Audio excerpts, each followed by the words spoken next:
স্বপ্ন দেখো, লড়াই করো, জিতেই ফেরো।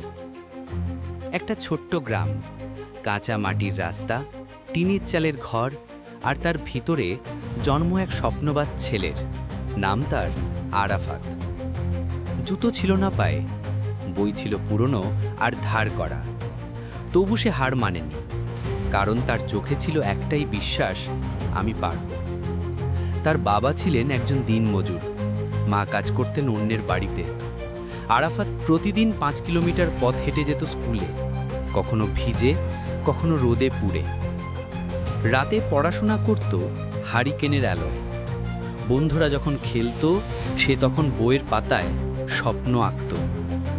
পরীক্ষা এলো, সবাই বলল, তোর মতো গরিব ছেলে কিছুই পারবে না।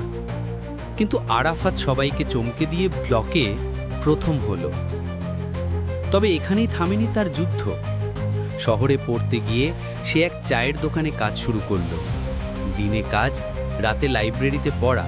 খাওয়া কম, কষ্ট বেশি, তবু বিশ্বাস অটুট, স্বপ্ন পূরণ হবেই। বছরের পর বছর পরিশ্রমের পর একদিন চাকরির পরীক্ষায় টিকল সে। ইন্টারভিউ বোর্ডে একজন জিজ্ঞাসা করেছিল, তোমার সবচেয়ে বড় শক্তি কি? আরাফাত বলেছিল, আমার স্বপ্ন আর আমার লড়াই। চাকরি পেয়ে যখন গ্রামে ফিরল, তার মা কেঁদে ফেললেন আনন্দে।